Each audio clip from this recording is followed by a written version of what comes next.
여러분 1년 주일날에 한 해 동안에 예배가 몇 번 있을까요? 1년에 52주입니다. 2021년에 시작이 엊그제 같은데 벌써 2021년의 마지막 주를 달리고 있습니다. 하나님의 말씀은 1.1획도 틀리지 않고 성취되고 있습니다. 또 하나님의 말씀은 살아서 흘러가고 있습니다. 올해 봄에 제가 사건을 만나 돈을 잃게 되었어요. 그때 제가 정신 차리고 교회 입구에 있는 녹취본을 통하여서 강단의 말씀을 딱 보고 그때 강단의 말씀을 붙잡았습니다. 그랬더니 신기하게도 그 말씀 속에 한 주간 모든 사건 사고에 답이 있었습니다. 어느 정도로 있었냐? 정확하고 세밀하게 있었어요. 신기하게도 내가 알고 분명히 주일날의 메시지를 정리하면서 들었고 보았던 이 말씀인데, 처음 주일날 제가 이 말씀 처음 들었을 때는 붙잡는 상태가 간절함과 또 집중이 없었더니 아마도 그때 제 당시에 말씀에 답이 되고 내게 말씀이 부딪혀고 이러진 않았던 것 같았습니다. 그땐 제 수준이 평상시 미리 누리는 것이 아니라 문제를 만나야지만 말씀에 집중하고 말씀에 은혜 받는 수준이었습니다. 그런데 사람이 무언가 사건을 만나면 여기에 말씀에 딱 집중하게 되고 그런 놀라운 힘이 생기는 것 같아요. 또 정신이 없어지게 됩니다. 어느 정도로 정신이 없게 됐냐? 이 강단의 말씀을 딱 집중을 하는데 하나님이 너무나도 정확하고 세밀하게 답을 주는 거예요. 이 강단 말씀 통해서 제가 아멘, 아멘 이러는데 기분이 이상한 거예요. 이상하다, 이거 많이 본 말씀 같은데. 그 말씀이 이번 주 거가 아니라 저번 주 지난 녹취록이었던 것입니다. 사람이 사건을 만나서 정신이 없어지면 이게 이번 주 건지 저번 주 건지도 감을 잃게 돼요. 아마 뒤에 녹취록에 놓였을 때 지난주 남은 녹취록 위에다가 새로운 녹취록을 쌓아놨는데 성도님들이 이번 주 새로운 녹취본들을 다 가지고 가고 밑에 남아있던 그 저번 주 녹취본을 제가 그걸 그 문제 속에서 딱 들고 붙잡은 것 같아요. 제가 왜 이런 저의 부끄러운 치부를 말합니까? 지난 한 주간 지난 강단의 말씀이라고 해도 이 말씀은 여전히 내게 응답이 되고 있습니다. 왜냐? 말씀은 살아 흘러가고 있기 때문에 그렇습니다. 이 말씀의 흐름 속에 들어가는 여러분들 되길 바랍니다. 지난주 강단의 말씀이라 지난주 이미 지난 말씀이라 끝내지 마시고 여러분들이 올 한 해 동안 받은 모든 말씀들을 정리하며 내가 받은 응답과 하나님께 받은 은혜를 정리해 보시길 바랍니다. 오늘 새벽 시간을 통하여 올 한 해 받은 고린도전서를 통해 고린도 교회 문제들을 보며 이것이 그저 성경 속의 고린도 교회의 이야기로만 끝내지 말고 나와 상관없는 이야기로 끝내지 마시고 나에게도 혹여나 이런 부분이 있나 점검하시고 갱신하시길 바랍니다. 아니면 혹시 내 주변에 고린도 교회 성도님들과 같이 이런 사람이 있나? 만약 이런 사람이 있다면 절대 그런 사람들을 율법의 눈으로 보거나 비난하지 마시고 그런 사람들을 위해 기도해주고 그 사람들을 도와주고 복음으로 살려내시길 바랍니다. 본론입니다. 우리 고린도 교회에 어떤 문제들이 있었습니까? 서로 비판하고 비방하고 심지어 법정 다툼까지 가고 이제 뭐 바울파냐 아볼로파냐 당파를 지어서 파벌 싸움도 하고 심지어는 먹는 음식 가지고 이걸 먹어야 되니 말아야 되니 이렇게 싸우고 한마디로 이 사람들은 영적으로 미성숙하였습니다. 영적으로 성숙하고 자립된 신앙생활을 하던 것이 아니라 어린아이와 같이 그런 미성숙한 신앙생활을 하였어요. 우리가 말씀에 은혜 받는다면 정말 감사합니다. 왜냐? 대부분 그 영의 상태가 말씀을 듣기 전에도 듣기 전에 미리 그 상태가 은혜를 받을 수 없는 상태에 있는 사람들이 많아서 말씀을 들어도 무감각하고 말씀을 들어도 은혜를 못 받는 사람들이 있어요. 그러나 말씀에 은혜 받았다. 참 감사해요.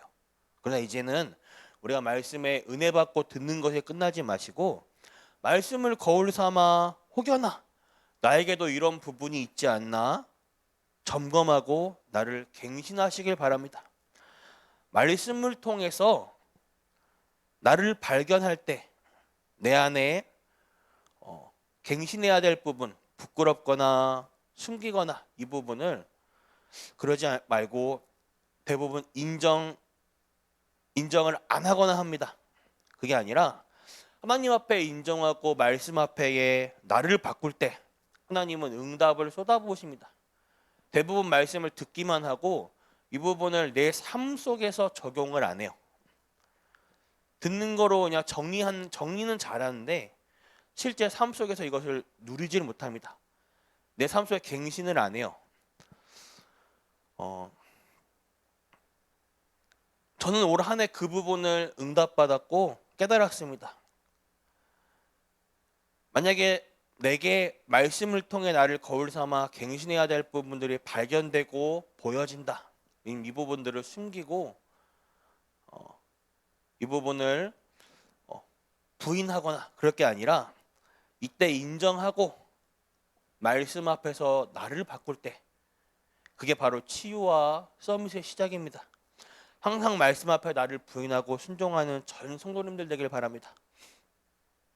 고린도 교회에서는 정체성 구원관이 흔들렸어요. 구원의 기준이 무엇을 해야 하는 행위인 줄 알았어요. 율법을 지켜야 열심히 착하게 부지런하게 전통을 지켜야 그래야 구원을 얻는 줄 생각하였습니다. 여러분들이 구원을 어떻게 얻으셨습니까? 예수가 그리스도 되심을 깨닫고 믿고 내 마음에 예수님을 인격적으로 모시고 영접할 때 아닙니까? 그런데 사실 그 믿음이 어디서 나옵니까? 그 믿음조차도 하나님의 은혜에서 나오는 것입니다. 결국 구원은 하나님의 주시는 은혜의 선물이지 절대 우리의 행위와 기준이 아닙니다. 이 하나님이 내 안에 성령으로 함께 하십니다. 언제까지? 영원까지. 나를 하나님의 성전 삼아 나를 영원토록 함께. 문제는 내가 이 사실을 잊어버리는 거예요. 시간이 지나 하나님이 주시는 은혜를 잊어버리는 거예요. 그래서 고린도 교회 내부에서는 서로 정죄하고 비판하고 율법의 눈으로 재고 법적 분쟁이 일어난 것입니다. 여러분들이 진짜 이 복음을 깨닫는다면, 하나님이 내게 주신 은혜를 깨닫는다면 절대 그런 일들이 일어날 수가 없습니다. 남을 율법의 눈으로 정죄하고 판단하고 욕을 하고 복음이 뭔지를 아는 사람들은 절대 그렇게 할 수가 없죠. 나랑 안 맞는 사람, 나를 불편하게 하는 사람, 나를 힘들게 하는 사람과 절대 함께 못하죠. 그건 근데 진짜 복음을 모르는 사람이, 복음 모르는 사람은 절대 사람을 품을 수 없어요. 함께라는 비밀을 모르기 때문입니다. 복음은요, 모든 것을 살리는 것입니다. 그런 나에게 불편하고 안 맞고 어려운 사람 살리는 거예요. 우리 생각을 전환점을 바꿔야 됩니다. 내 생각은 틀렸습니다. 하나님의 생각만 붙잡으시길 바래요. 내 일은 틀렸어요. 하나님의 일만 붙잡으시길 바랍니다. 생각해보면 나를 억만 죄악 속에 죽어마땅한 죄인인 나를 하나님의 은혜로 구원받고 하나님의 자녀를 삼아 주셨어요. 이보다 더한 은혜는 없습니다. 복음은 살리는 거예요. 그래서 바울은 고린도 교회의 내부 분쟁 속에서 이 분쟁에 대해 나무라지 않고 그들에게 올바른 복음을 얘기한 것입니다. 모든 것을 복음의 눈으로, 모든 것을 복음의 기준으로 보시길 바랍니다. 교회의 머리는 그리스도시요, 우리는 몸을 이루는 지체입니다. 그렇다면 교회 안에 문제가 될 것은, 문제될 사람은 없어요. 대부분이 문제 있는 사람, 가까이 하지 않으려고 문제 있는 사람 내쫓아야 되고, 영적 문제 심각하니까. 근데 생각의 전환점을 바꿔야 됩니다. 그러니까 더더욱 교회에 있어야 돼요. 정확한 복음을 들어야 돼요. 그래서 이 사람을 살리고 복음의 증인으로 만들어야 돼요. 교회에 올바른 해답이 있습니다. 세상 어디에 가도 정확한 해답이 없어요. 영적 문제에 어떻게 치유할 겁니까? 이 사람에게 정확한 해답을 어떻게 줄 것입니까? 예수가 그리스도, 이것 말고는 해답이 없어요. 그럼 그 사람들이 어딜 가야 합니까? 절간, 성당, 정확한 올바른 해답을 주는 교회를 가야죠. 그래서 교회 안에 있는 문제 있는 사람 문제 삼으면 안 됩니다. 교회 안에 일어나는 문제들, 교회에게 머리 되시고 주인 대신 하나님이 모든 것을 다룹니다. 제가 한 가지 깨달은 게 있다면, 그렇지, 하나님 살아 계시지. 그런데 난 왜 문제 속에선 하나님이 살아계신 것을 믿지 않지? 라고 질문을 해보았어요. 이때 제게 떠오른 하나님의 단어가 하나님의 절대 주권, 하나님의 절대 주권을 모든 문제 가운데 믿으시길 바랍니다. 내 일, 내 만남, 내 자녀, 모든 것에 하나님의 절대 주권을 믿으시길 바라요. 그 자체가 안 믿는다는 게 하나님 살아계신다는 걸 안 믿는다는 것입니다. 모든 것을 복음의 눈으로 보시길 바랍니다. 모든 것에 복음의 기준점을 두시길 바랍니다. 복음으로 모든 것을 살리시길 바랍니다. 결론입니다. 제가 올 한 해 받은 미션이 무엇이냐? 237 빈 곳을 살리는 전도자입니다. 한 해를 되돌아보니 그 말씀이 그대로 성취되었어요. 앞으로도 성취될 것입니다. 어제 중고등부 말씀 메시지 하는 중간에 이 부분이 하나님의 은혜로 깨달았어요. 중고 메시지 때는 우리 민경 선생님께서 녹취를 해주시는데, 제가 녹취하실 때 전혀 힘들지 않게 도와주는 차원, 배려하는 차원에서 항상 메시지 원고를 미리 뽑아서 드립니다. 저 항상 강단에 설 때 원고를 이렇게 미리 뽑아요. 이 원고를 준비할 때 굉장히 기도하고 집중해서 준비해요. 왜냐? 메시지 중간에 다른 데로 새지 않도록 가능한 한 내 것 하지 말고 오로지 하나님 것만 전달하려고 제가 이거 대부분 이제 렘트 물어보더라고요. 즉흥적으로 하는 거냐? 즉흥적으로 하는 게 아닙니다. 여기 쓰여진 대로 그냥 그대로 딱 정리하고 읽어요. 대신 이걸 딱 준비할 때 10분짜리 메시지라도 제가 길게는 6시간 내지 하루를 준비해요. 짧게 3, 4시간 준비. 굉장히 집중하고 기도하고. 여기에 왜 이 말씀을 드리냐?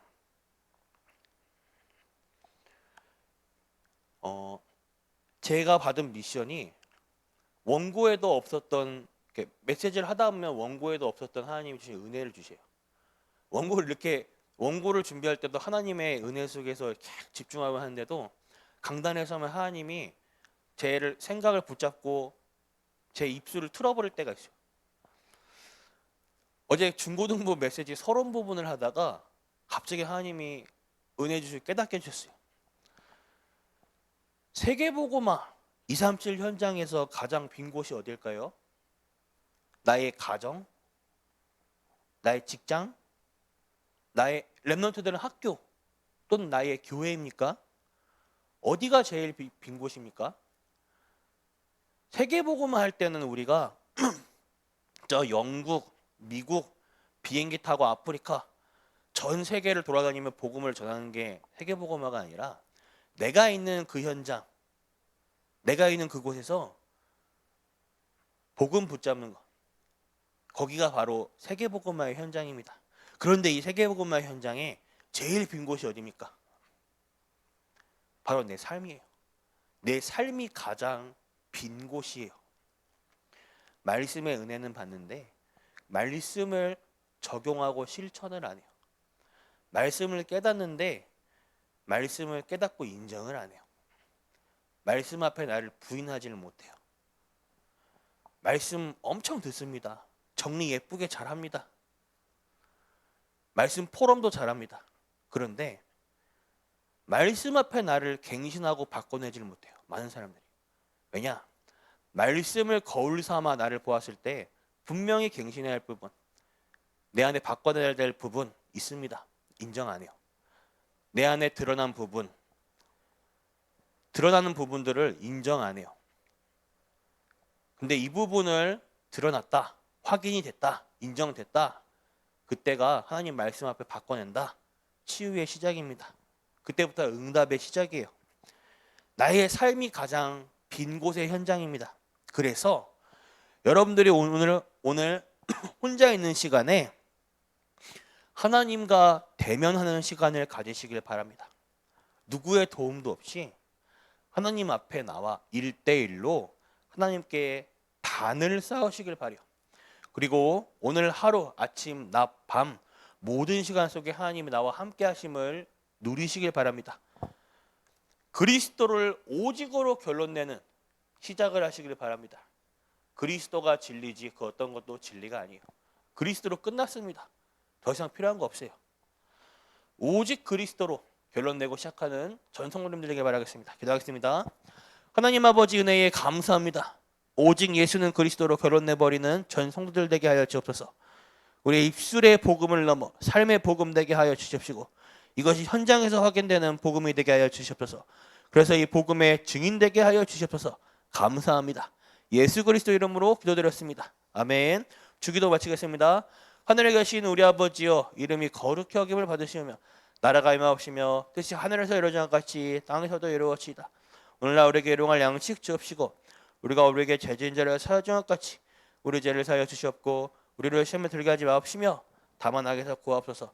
대개 나라와 권세와 영광이 아버지께 영원히 있사옵나이다. 아멘.